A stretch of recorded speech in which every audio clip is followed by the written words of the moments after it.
Do you remember what you ate at church potlucks? 30 casseroles lined those basement tables in the 1960s, dishes that cost pennies but fed entire congregations. Mildred, this is the best tuna noodle bake I've ever tasted. Thank you, Harold. Careful now, it's fresh from the oven. The smell of cream of mushroom soup and browned cheese filled the fellowship hall. These weren't just recipes, they were love, baked in Pyrex, each church lady's signature dish, guarded like scripture and passed down through generations of Sunday suppers. Walk into any Ohio church basement in 1965 and you'd smell this before you saw it. Johnny Marzetti casserole, named after a Columbus restaurant owner, became the Midwest's answer to lasagna. Ground beef, egg noodles, tomato sauce, and cheese layered in a glass baking dish until the top turned golden and bubbly. The genius was in the seasoning. Church ladies in Columbus knew the secret. A full tablespoon of chili powder transformed ordinary tomato sauce into something that tasted expensive. That warmth, that depth, made this casserole memorable. Cost? $1.75 to feed 12 people. That's about 15 cents per serving. But Johnny Marzetti represented regional pride. Ohio church ladies brought this to potlucks with confidence. When families moved from Ohio to other states, they carried this recipe like missionaries. By 1968, Johnny Marzetti had appeared in church basements from Michigan to Texas. My grandmother used to say, "If your Johnny Marzetti sits on the table after everyone's eaten, you made it wrong." Stop everything. This casserole earned its name honestly. It tasted like something that should cost a fortune, but used clearance shelf ingredients. Spaghetti layered with cream cheese, sour cream, and meat sauce, then topped with mozzarella. Pure comfort in a 9x13 pan that cost $2.50. The cream cheese layer was the secret. 8 ounces of cream cheese, 60 cents in 1966, mixed with sour cream and spread between layers of spaghetti. It created richness that made people ask, "What's in this?" Church ladies would smile mysteriously and say, "Oh, just a little something special." That mystique mattered in church basement culture. Different from million-dollar spaghetti, this Texas church basement staple combined chicken, spaghetti, Rotel tomatoes, and Velveeta cheese. The Rotel, canned tomatoes with green chilies, gave it a kick that set it apart from bland Midwestern casseroles. The Velveeta melted into creamy sauce with that distinctive orange glow. The dish demonstrated regional ingredient availability. Rotel was a Texas product, harder to find elsewhere until late 1960s. By 1967, Rotel had expanded distribution to 43 states, and chicken spaghetti began appearing nationwide. But Texans always claimed it as theirs, insisting versions made outside Texas were inferior imitations. Chicken, cream of chicken soup, sour cream, and Ritz cracker topping mixed with poppy seeds. The poppy seeds added nutty flavor and visual interest that made this feel sophisticated. Church ladies served this when they wanted to impress, visiting ministers, anniversary celebrations, special occasions requiring something beyond everyday food. The Ritz cracker topping was crucial. Crushed crackers mixed with melted butter and poppy seeds created golden, crunchy layer that contrasted with creamy chicken below. That textural contrast elevated the dish from ordinary to memorable. Wait until you see what happened when church ladies got their hands on it. This migration pattern democratized foods that had been class markers.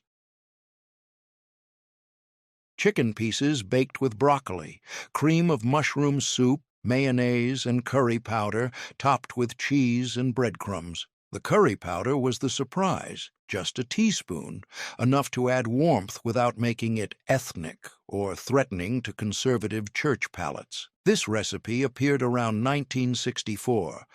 Right when broccoli became widely available frozen, the mayonnaise raised eyebrows. Mayonnaise in a casserole? But it worked. Mixed with soup and curry powder, it created sauce that was rich without being heavy. Question for you. How many of these casseroles have you actually tasted? Drop a number in the comments. Let's see who remembers real church basement food. Canned corned beef, egg noodles, cream of mushroom soup, and Swiss cheese. This casserole used shelf-stable ingredients that could sit in church pantries for months, ready for emergency potlucks when fresh meat wasn't available. The corned beef provided salty, savory flavor that made bland noodles interesting. The Swiss cheese was important. It added sophistication that regular cheddar couldn't match. Swiss cheese in the 1960s signaled you knew about European flavors, that you weren't stuck eating only American cheese. That cultural knowledge mattered in church basements, where women competed subtly through cooking. This appeared most frequently at Wednesday night suppers, when attendance was unpredictable and budgets tight. The shelf-stable ingredients meant church ladies could make it without special shopping trips. One woman in Michigan wrote in her church newsletter in 1967, "Our Wednesday night suppers have been blessed by Mrs. Anderson's corned beef casserole." Canned asparagus, diced ham, hard-boiled eggs, and cream sauce layered in a casserole dish and topped with buttered breadcrumbs. This used up leftover Easter ham, appearing at church dinners the week after Easter, when everyone had ham they needed to use before it spoiled. The combination of asparagus and eggs created a dish that felt like springtime, light, fresh, different from heavy winter casseroles. The green asparagus added color to plates that were otherwise beige and brown. That visual appeal mattered when presentation was considered part of a woman's domestic competence. Canned asparagus was expensive, about 40 cents per can, making this costlier than most church basement fare. But it appeared regularly because it solved the leftover ham problem. Named after an Italian opera singer, this combined turkey, spaghetti, mushrooms, and a sherry-laced cream sauce, topped with Parmesan cheese. The name alone gave it sophistication. Most church ladies couldn't pronounce tetrazzini correctly, but they made it anyway because it was absolutely delicious. The sherry was controversial. Some churches banned alcohol entirely, making this theologically impossible. Other churches looked the other way, reasoning that alcohol cooked off during baking. This theological debate played out in church basements across America, with conservative congregations serving sherryless versions. Turkey tetrazzini appeared primarily after Thanksgiving, when everyone had leftover turkey getting dry. The casserole transformed those dry leftovers into something creamy and rich. The mushrooms added earthiness, the sherry added depth, and the Parmesan added salty umami. Ground beef, egg noodles, tomato sauce, diced dill pickles, mustard, and cheese. This tasted exactly like a cheeseburger, but in casserole form. Children went absolutely crazy for it because it delivered familiar fast food flavors in a format mothers approved of. The pickles were key. Diced dill pickles mixed into the casserole provided tangy crunch that mimicked pickle slices on actual cheeseburgers. Some church ladies added a tablespoon of yellow mustard to tomato sauce, creating that distinctive cheeseburger flavor profile. This represented the 1960s collision between traditional home cooking and emerging fast food culture. Families were eating more meals at McDonald's and Burger King. Children were developing preferences for those flavors. Church ladies adapted by creating casseroles that delivered fast food taste, beef noodle bake. Different from basic beef and noodles, this version used cream cheese and cottage cheese to create rich, tangy layer between beef and noodles. The dual cheese layer was inspired by lasagna but simplified for church ladies who didn't want to deal with finicky lasagna noodles. The cream cheese and cottage cheese mixture created tanginess that cut through richness of beef and tomato sauce. That flavor balance made the casserole more interesting than versions restaurants relying solely on cream of mushroom soup. The cottage cheese also added protein and calcium. This appeared starting around 1966, right when cream cheese became more affordable. Before that, cream cheese was expensive, about 50 cents for 8 ounces, and used primarily for cheesecake. As prices dropped to about 35 cents, church ladies experimented with using it in savory dishes. Remember that $1 million spaghetti? Same cream cheese revolution happening across church basements. Chicken breasts wrapped in Swiss cheese and thin sliced ham, topped with cream of mushroom soup and Pepperidge Farm stuffing mix. This was church basement cordon bleu, simplified, Americanized version of the French classic that required no breading, no frying, no complicated technique. The layering created visual interest when cut and served. Each portion showed distinct layers: chicken, ham, cheese, soup, stuffing. That presentation mattered when church ladies were competing for compliments and recipe requests. A casserole that looked good when served had advantage over delicious but visually boring dishes. The stuffing mix topping was crucial. It absorbed moisture from soup and created crispy, savory layer. Some used stovetop stuffing mix, introduced in 1968. Others made their own from dried bread cubes, butter, and seasonings. The homemade version signaled greater effort. This was expensive, about $4 to feed 12 people. Minnesota's gift to church basement cuisine: ground beef, cream of mushroom soup, mixed vegetables, topped with tater tots and cheese. In Minnesota, this wasn't called casserole, it was hotdish, and the terminology mattered deeply. Calling it casserole marked you as an outsider who didn't understand Lutheran church culture. The tater tots created crispy topping that children loved with intensity bordering on obsession. Each tot was a small, individual unit of crispy potato perfection. The dish combined everything kids enjoyed: meat, cheese, and fried potatoes in one convenient format. Tater tot hot dish appeared across Minnesota and the Dakotas starting late 1950s, but reached peak popularity mid-1960s. By 1967, it was so ubiquitous in Lutheran church basements that potlucks without it felt incomplete. The dish represented regional identity. Minnesotans made hot dish, not casserole, and were fiercely proud of that distinction. The casserole church ladies whisper about, but never write down in official church cookbooks, because it involves sherry and curry powder, two ingredients that caused theological debates in conservative congregations: chicken and broccoli in cream sauce, flavored with curry and sherry, topped with cheese and breadcrumbs. The name divan came from a New York hotel restaurant where the dish was created in the 1950s, giving this sophisticated origin that appealed to church ladies wanting to seem worldly and cultured. The curry powder added warmth and complexity without making the dish ethnic or threatening. Just a teaspoon in the entire casserole, enough to add interest, but not enough to alarm conservative palates. The sherry issue created genuine divisions. Some church ladies used it boldly, believing cooking eliminated alcohol and left only flavor. Others substituted chicken broth, sacrificing authenticity for theological purity. Still others made two versions, one with sherry for progressive churches, one without for conservative congregations. One church lady in Georgia, Mrs. Helen Patterson, wrote in her diary in 1965, made chicken divan for the church supper, used sherry. Reverend Johnson ate 2 helpings and asked for the recipe. Didn't tell him about the sherry. Some things are better left unsaid. The Lord forgives small omissions in service of fellowship. That discretion was essential for navigating church politics.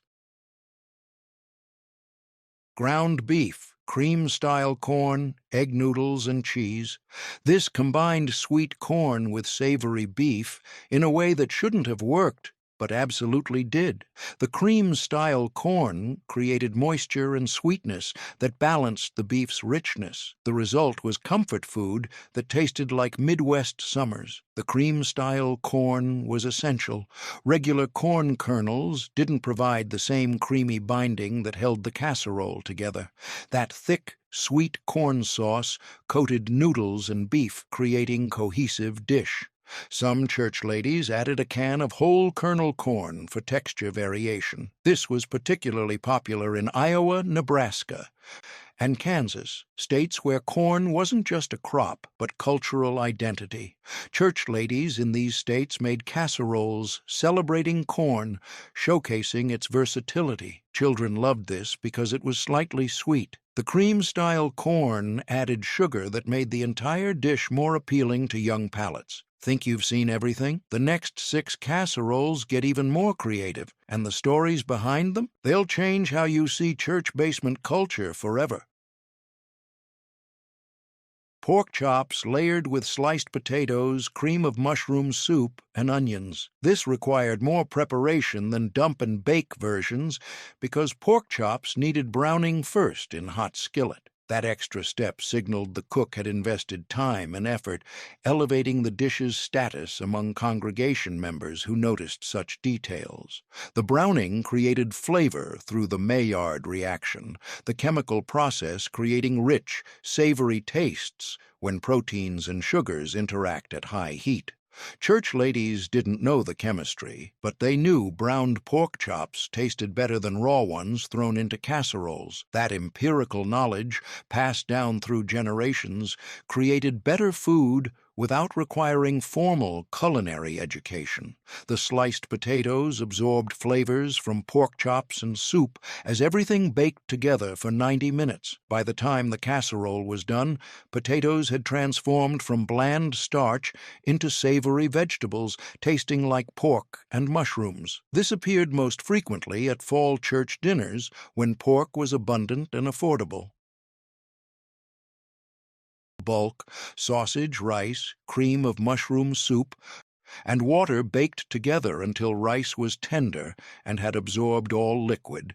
This one-dish meal required no pre-cooking of rice, making it easier than versions requiring multiple steps and dirty pots needing washing. The sausage fat, rendered during baking, flavoring rice with pork richness that made every grain taste savory and satisfying. That fat was essential. It made rice taste like something instead of just being bland filler. Some church ladies drained fat after browning sausage, trying to make the dish healthier. Those versions tasted wrong. This was particularly popular in churches with large families needing filling, economical food. The rice stretched the sausage dramatically, making 1 pound of meat feed 12 people instead of 6. Southern churches used spicy sausage with sage and red pepper.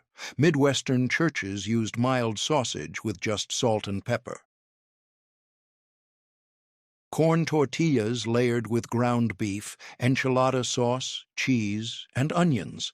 This Southwestern casserole made its way into church basements across America during the 1960s as Mexican-inspired foods became more mainstream. The dish was thoroughly Americanized, mild, cheesy, adapted to ingredients available in regular grocery stores. The corn tortillas were the authentic element distinguishing this from other beef and cheese casseroles using pasta. They added texture and flavor that flour tortillas or pasta couldn't match. The tortillas also absorbed sauce and softened during baking, creating layers that held together when cut. Enchilada casserole appeared most frequently in Texas, New Mexico, Arizona, and California churches where Mexican-American members brought their food traditions to potlucks. The casserole represented cultural exchange. Anglo church ladies learning to make Mexican-inspired dishes. Mexican-American church ladies adapting traditional recipes to suit Anglo palates. This was relatively expensive, about $3 for 12 servings.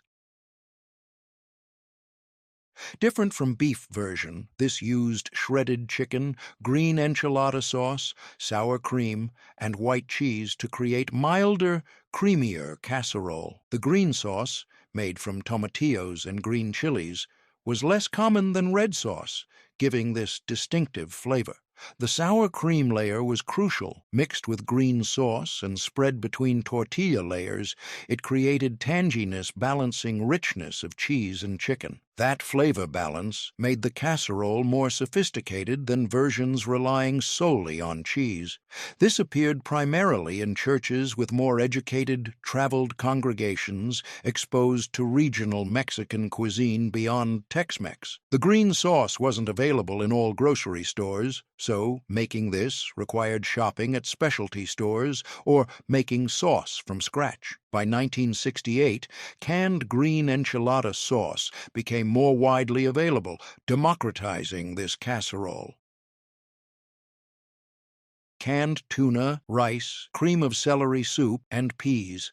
This was similar to tuna noodle but used rice instead of noodles, creating different texture and making it appropriate for Friday dinners when Catholics abstained from meat. The cream of celery soup was less common than cream of mushroom, giving this distinctive flavor. The rice absorbed liquid during baking, becoming tender and flavorful. Unlike noodles, which could get mushy if overcooked, rice maintained its texture and structure. That reliability made this forgiving for church ladies managing multiple dishes and couldn't watch the oven constantly. This appeared most frequently at Lenten fish fries and Friday night suppers when churches needed meatless meals. The tuna provided protein without violating Catholic dietary rules. The casserole cost about $1.50 for 12 servings, making it one of the most economical church basement dishes available. Italian-American comfort food that appeared in church basements starting mid-1960s, ziti pasta, ricotta cheese, mozzarella, and marinara sauce, layered and baked until bubbly. This was church basement lasagna, similar flavors but easier to prepare and serve to large crowds. The ziti tubes were perfect for casseroles because they held sauce inside their hollow centers, creating pockets of flavor throughout. Each bite delivered pasta, cheese, and sauce in perfect proportion without dry bites or sauce-heavy sections that plagued poorly assembled lasagna. This appeared primarily in churches with Italian-American members who brought their food traditions to potlucks. The recipe represented Americanization of Italian cuisine, simplified, adapted to available ingredients. The ricotta cheese was expensive, about 75 cents for a pound, making this costlier than most church basement fare at about $3.50 total. Chicken, black beans, corn, salsa, and cheese layered with crushed tortilla chips. This represented late 1960s fascination with Mexican-inspired foods, though flavors were heavily Americanized. The tortilla chips created crunchy topping that made the dish interesting and appealing. The black beans were the authentic element. Most church basement casseroles used kidney beans or pinto beans, but black beans were specifically associated with Mexican cuisine. Their inclusion signaled the cook knew about regional Mexican ingredients and wasn't just throwing together Tex-Mex flavors. This appeared most frequently in youth group dinners and casual church gatherings. The fun, informal nature of tortilla chips made it feel less formal than traditional casseroles. Teenagers especially loved it because it tasted like party food. The salsa provided moisture and flavor without requiring homemade sauce. Frozen hash browns, cream of chicken soup, sour cream, cheese, and cornflake topping.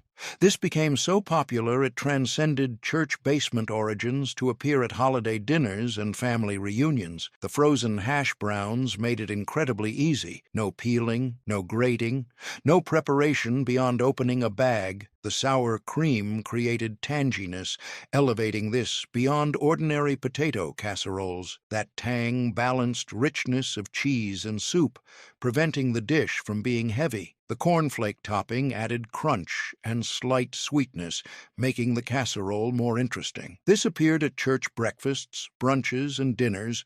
Its versatility made it valuable for any meal. The mild flavors appealed to all ages. The casserole cost about $2.50 for 12 servings. The frozen hash browns cost about 70 cents, sour cream another 60 cents, and cheese about 50 cents. Ground beef, egg noodles, cream of mushroom soup, sour cream, and onions. This was church basement stroganoff, simplified, economical, adapted for crowds. Traditional stroganoff used beef tenderloin, but church ladies used ground beef, making it affordable while maintaining essential flavor profile. The sour cream was added after baking, stirred into hot casserole just before serving. This technique kept sour cream from curdling and maintained its tangy flavor. Church ladies who knew this trick produced superior stroganoff casseroles that tasted fresh and bright rather than flat. This appeared at church dinners when congregations wanted something that felt special without being expensive. The name stroganoff carried sophistication that elevated the meal beyond ordinary ground beef casseroles. The dish cost about $2.25 for 12 servings. You think that was expensive? Wait until you see what chicken wild rice casserole cost. We're at 18 casseroles. If you're still watching, comment basement and tell me which church you remember eating these at. I'm building that map of fellowship dinner memories across America. Ground beef, pepperoni, mozzarella cheese, pizza sauce, and rigatoni pasta. This delivered pizza flavors in a format that could feed crowds and didn't require individual slices. Children went absolutely crazy for it because it combined two favorite foods, pizza and pasta, into one convenient dish that could be eaten with a fork instead of hands. The pepperoni was essential. Its spicy, fatty flavor permeated the entire casserole during baking, making every bite taste like pizza rather than just Italian pasta. Some church ladies used sliced pepperoni on top, creating visual that clearly signaled, "This is pizza casserole," to people walking past potluck table. Others diced pepperoni and mixed it throughout, distributing flavor more evenly and ensuring every serving contained meat. This appeared most frequently at youth group dinners and children's events, where getting kids excited about church activities required food that felt fun rather than obligatory. The Pizza Association made it feel like a treat rather than a meal, which helped get children excited about attending church functions they might otherwise have resisted.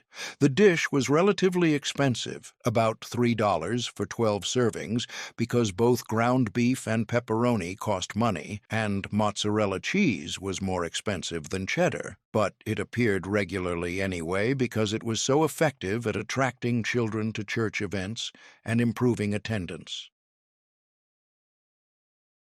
Chicken, broccoli, rice, cream of mushroom soup, and cheese. This one-dish meal provided protein, vegetables, and starch all together, making it nutritionally complete and eliminating need for multiple side dishes. The rice cooked in the casserole, absorbing flavors from chicken and soup while becoming tender and flavorful. The broccoli added color and nutrition that church ladies valued. By mid-1960s, they had read enough magazine articles about vegetables and vitamins to know that green foods were important for health and preventing disease. This casserole let them serve vegetables in format that children would actually eat, covered in cheese and mixed with chicken and rice. Sausage, eggs, bread, cheese, and milk. This appeared at Sunday morning church breakfasts, men's prayer breakfast meetings, and any early morning gathering where feeding people before 8 a.m. was required. The beauty was that it could be assembled night before and baked in morning, making it perfect for events starting at ungodly hours when nobody wanted to wake up extra early. The bread absorbed egg and milk mixture overnight, becoming soft and custard-like during baking. That texture was crucial. It transformed ordinary bread into something special and different. Some church ladies used white bread. Others used whole wheat for health, and still others used leftover dinner rolls or hot dog buns that would have been thrown away. All versions worked, proving the recipe's flexibility and forgiving nature.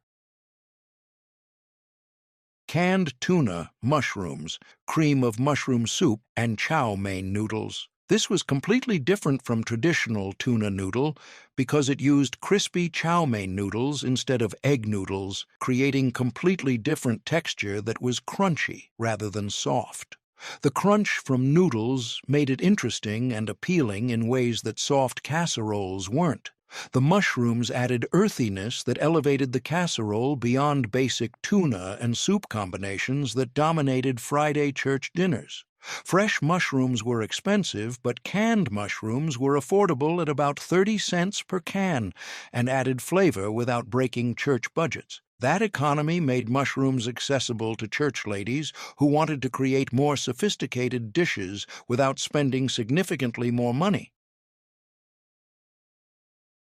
Chicken, wild rice, cream of mushroom soup, and slivered almonds. This was the most expensive, most sophisticated, most special occasion casserole in the entire church basement repertoire. Wild rice cost about $2 per pound in the 1960s, 10 times more than regular rice, making this a dish reserved for ordinations, pastoral anniversaries, and major celebrations that warranted extravagance. The wild rice wasn't actually rice at all, but rather the seed of an aquatic grass native to the Great Lakes region and harvested primarily by Native American communities in Minnesota and Wisconsin. This botanical distinction mattered little to church ladies, but the cultural and economic significance was profound. Wild rice had been a staple food for Ojibwe people for centuries, harvested by canoe in late summer when the grains were ripe. The traditional harvesting method, bending the grass stalks over the canoe and knocking the seeds loose with wooden sticks, was labor-intensive and yielded relatively small quantities, which explained the premium price. The $2 per pound cost in the 1960s represented genuine luxury in grocery budgets, where regular white rice sold for 20 cents per pound, and even fancy long-grain rice rarely exceeded 30 cents. This tenfold price difference meant wild rice was financially out of reach for everyday cooking in most households. Church ladies who purchased it for special casseroles were making a deliberate choice to spend significantly more money than necessary, signaling through their ingredient selection that the occasion merited exceptional treatment. The expense created a clear hierarchy of church events. Ordinary Wednesday night suppers received tuna noodle casserole or hamburger rice bake, economical dishes using inexpensive ingredients. Sunday potlucks after regular services might feature chicken and rice or beef stroganoff, moderately priced dishes showing some effort. But ordinations, pastoral anniversaries, building dedications, and major milestone celebrations demanded chicken wild rice casserole. The ingredient cost alone communicated respect, honor, and the congregation's recognition that something truly significant was occurring. The wild rice added nutty flavor and chewy texture that regular rice couldn't match. That distinctive taste made the casserole memorable and special enough that people talked about it for weeks afterward. Church ladies who brought this were making a statement. This occasion matters. This congregation is worth the expense. This meal deserves the best ingredients we can afford. The nutty flavor came from the wild rice's unique composition and the way it was processed. After harvesting, the grains were traditionally parched over fire, which toasted the outer hull and developed deep, complex flavors reminiscent of toasted nuts, wood smoke, and earth. This flavor profile was completely different from the neutral, starchy taste of white rice or even the subtle fragrance of brown rice. Wild rice tasted like something. It contributed its own distinct character to dishes rather than simply absorbing flavors from other ingredients. The chewy texture was equally distinctive and important. Wild rice grains, even when fully cooked, retained a firm, almost al dente quality that provided textural interest with every bite. Regular rice, when cooked properly, became tender and soft, essentially disappearing into the background of a casserole. Wild rice remained present and noticeable, creating a more complex eating experience where diners encountered different textures: tender chicken, creamy soup, crunchy almonds, and chewy rice, all in a single forkful. This textural complexity elevated the casserole from comfort food to something approaching fine dining. Church ladies understood instinctively that special occasions required food that felt special, not just in cost, but in the actual eating experience. The wild rice delivered that elevated experience in ways that no amount of careful seasoning or presentation could achieve with ordinary ingredients. People eating this casserole knew immediately from the first bite that they were consuming something exceptional. The memorable quality extended beyond the meal itself. Church members would reference this casserole in conversation for weeks or even months afterward. "Remember that wonderful wild rice casserole at Pastor Henderson's anniversary?" became a way of marking time and remembering significant events. The food became intertwined with the memory of the occasion, helping cement the event's importance in collective congregational memory. Church ladies who successfully executed this casserole earned reputations as exceptional cooks whose contributions elevated any gathering. The statement being made through ingredient choice was both explicit and subtle. Explicitly, spending $6 instead of $2 on a casserole demonstrated financial sacrifice and prioritization of the congregation's celebration over personal economy. Church ladies operated on household budgets where every dollar mattered, and choosing to spend 3 times the normal amount on a single dish represented genuine sacrifice that congregation members recognized and appreciated. Subtly, the choice communicated values about excellence, tradition, and respect for important occasions. It said that some events deserved more than adequate or sufficient. They deserved exceptional. It honored the person or milestone being celebrated by treating them as worthy of luxury ingredients and extra effort. It demonstrated that the church community valued quality and was willing to invest resources in creating memorable experiences for significant moments in congregational life. The almonds added crunch and richness that elevated the dish from ordinary to extraordinary. Slivered almonds cost about 75 cents for a small package, but they created textural interest and visual appeal that made the casserole look as good as it tasted. That small investment in a luxury ingredient created outsized returns in flavor and perception.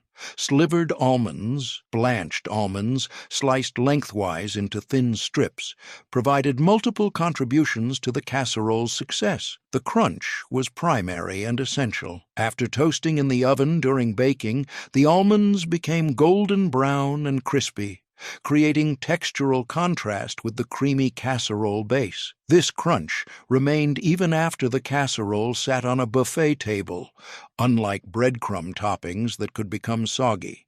Each serving delivered that satisfying crunch that made the dish feel more refined and carefully constructed. The richness came from almond oil and the nut's natural fat content. As almonds toasted, their oils released, adding a subtle buttery quality that enhanced the overall richness of the cream-based casserole. This richness wasn't heavy or overwhelming. It was delicate and sophisticated, adding depth without making the dish feel greasy or excessive. The almond flavor itself was mild and complementary, enhancing rather than competing with the chicken and wild rice. The visual appeal was significant and often underestimated.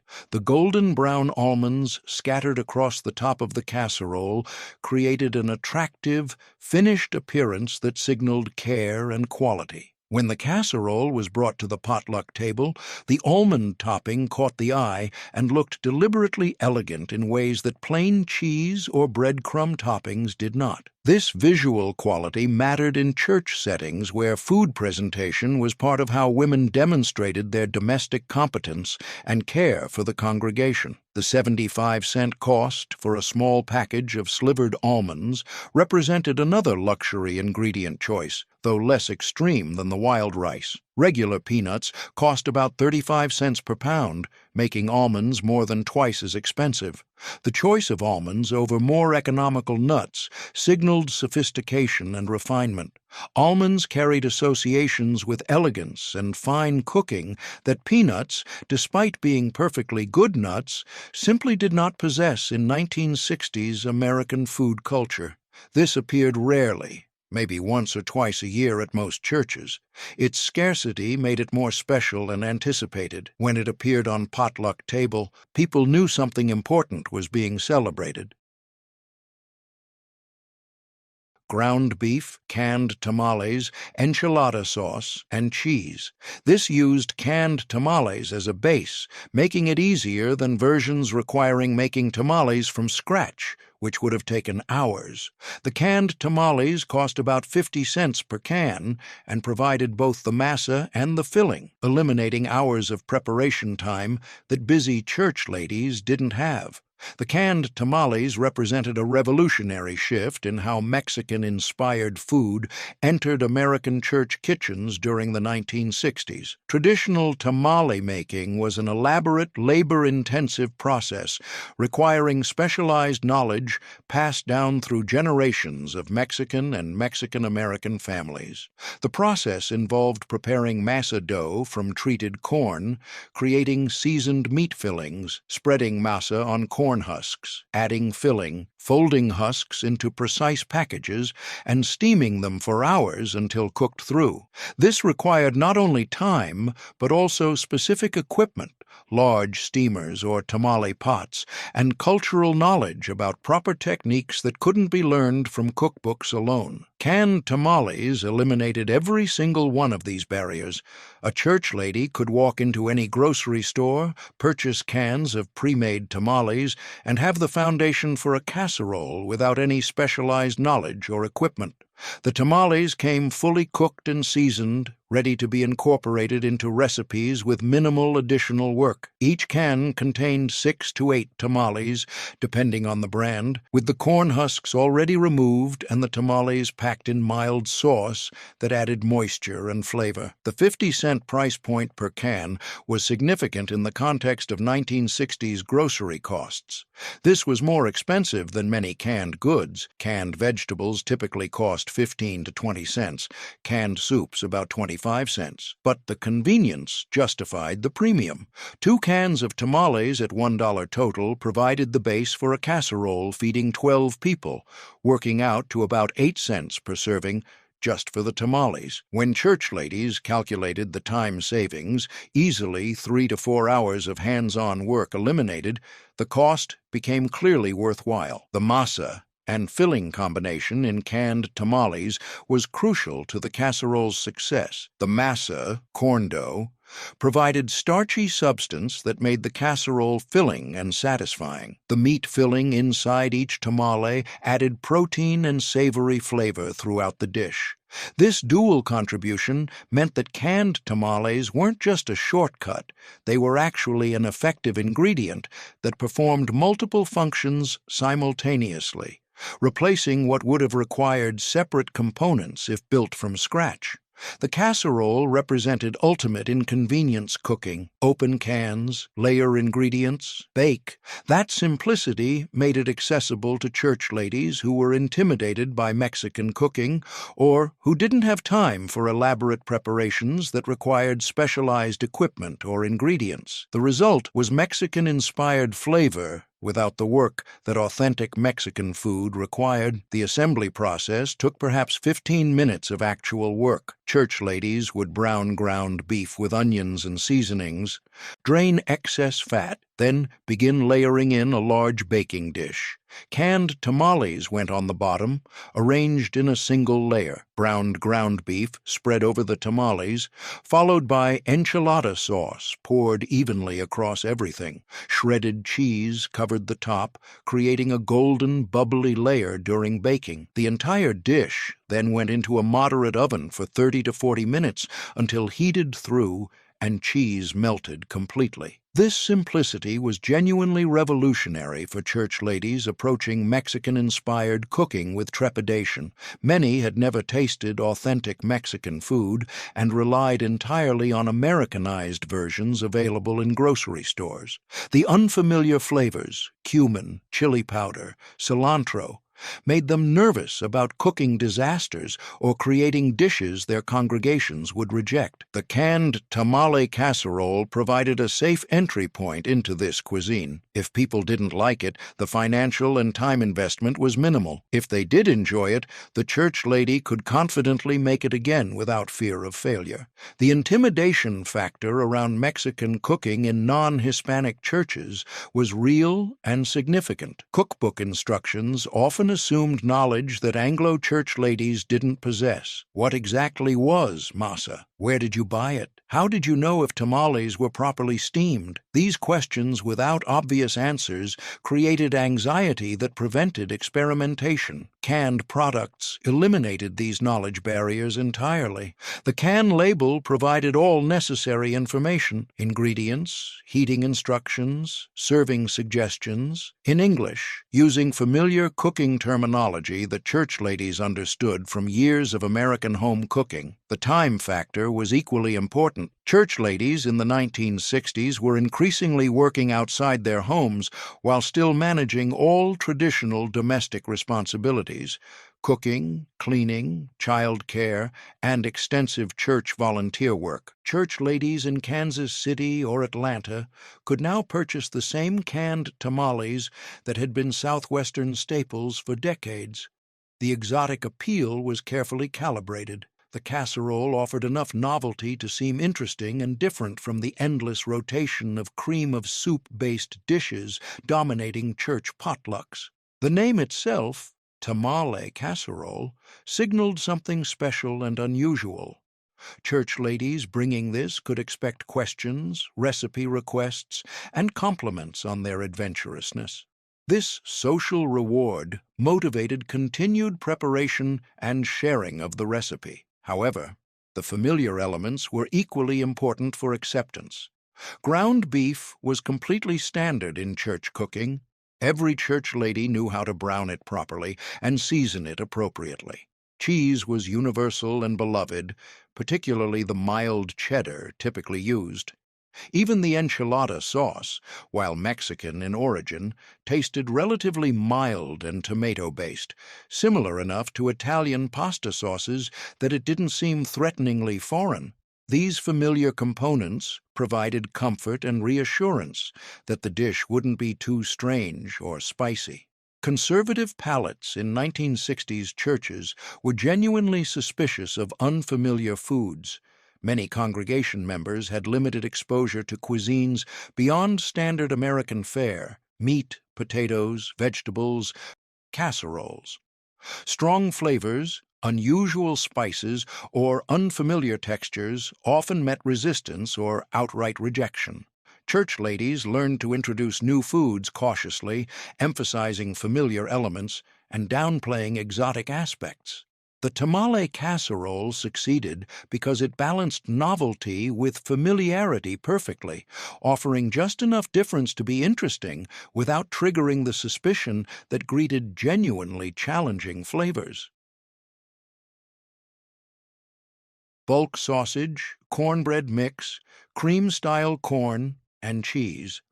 This combined breakfast sausage with sweet cornbread in a way that worked for breakfast, lunch, or dinner, depending on when church gatherings happened. The cream-style corn added moisture that kept cornbread from being dry, creating texture that was more like spoon bread than regular cornbread. The genius of this casserole lay in its versatility and adaptability to different mealtimes and occasions. Church ladies discovered that the same basic recipe could be served at dawn for men's prayer breakfasts, at noon for Wednesday fellowship lunches, or in the evening for potluck suppers. This flexibility made it invaluable in church kitchens, where the same volunteers were responsible for planning and preparing multiple meals throughout the week. The ability to master one recipe and deploy it across different contexts saved time, reduced stress, and ensured consistent quality that congregation members came to expect and appreciate. The cream-style corn was absolutely essential to the success of this dish. Regular cornbread, when baked in large quantities for church gatherings, tended to dry out quickly, especially when held in warming ovens or sitting on buffet tables for extended periods while people finished services or meetings before eating. The cream-style corn solved this problem completely. Its thick, creamy consistency, mixed throughout the batter, created moisture pockets that kept the cornbread tender and appealing, even after sitting for an hour or more. This wasn't just convenient. It was necessary for church cooking where timing was unpredictable, and meals often had to wait for stragglers or for meetings to conclude before serving could begin. The texture created by cream-style corn was distinctive and memorable. It transformed ordinary cornbread into something closer to spoonbread, that southern specialty that's softer, creamier, and more pudding-like than traditional cornbread. This softer texture made the casserole easier to serve and eat, particularly for older congregation members who might have difficulty with crusty, crumbly cornbread that fell apart on plates or required significant chewing. The spoonbread-like consistency held together better when scooped from the pan, creating neat portions that looked appealing on plates rather than crumbling into messy piles. The sausage fat, rendered during baking, soaking into cornbread and flavoring every bite with pork richness. That fat made the cornbread savory rather than sweet, transforming it from side dish or dessert into main course that could stand alone. Some church ladies drained sausage before mixing it with cornbread batter, trying to reduce fat content. Those versions were drier and less flavorful.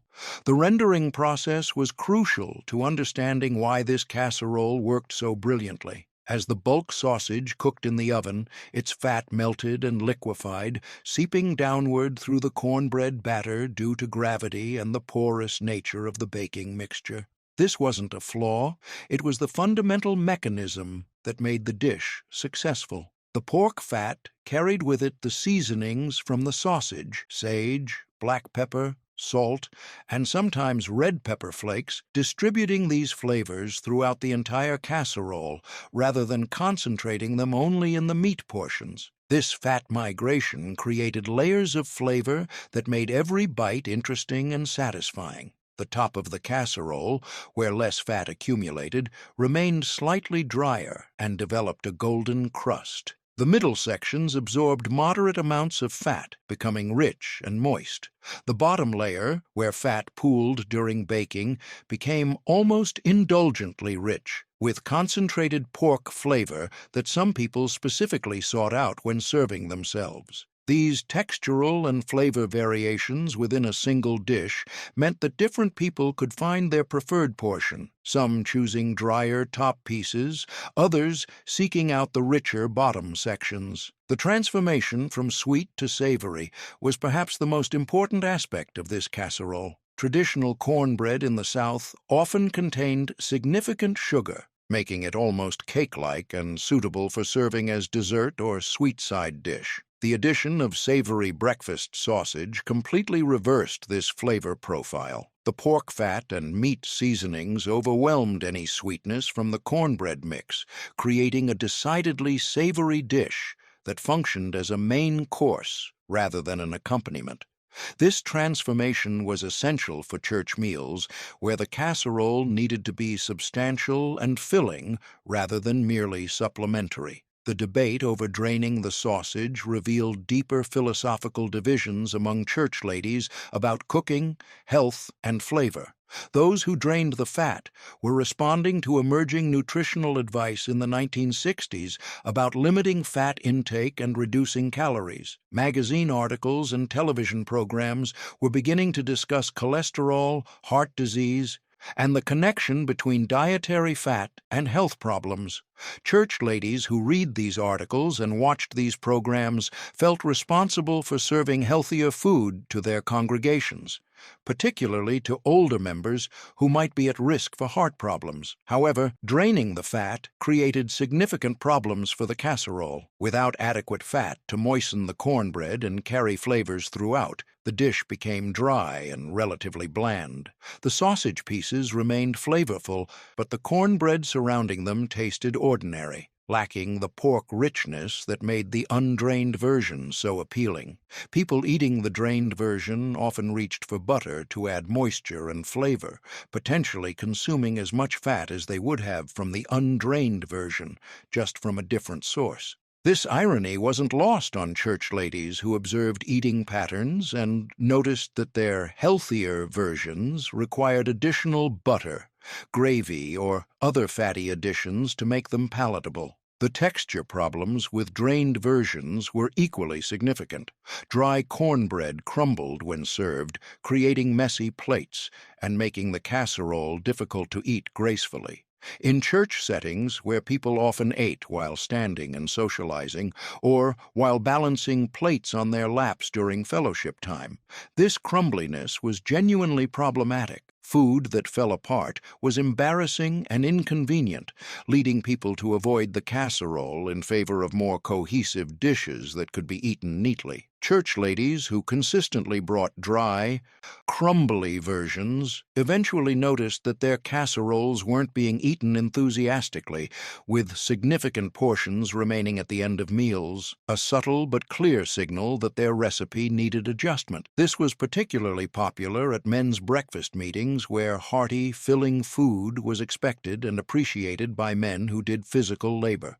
The combination of meat and cornbread satisfied men who needed substantial meals that would carry them through morning work. A single generous serving could easily contain 600–800 calories, enough to fuel significant physical exertion. The meat component was particularly important for men's preferences and expectations. In 1960s food culture, meat was strongly associated with masculinity, strength, and proper meals.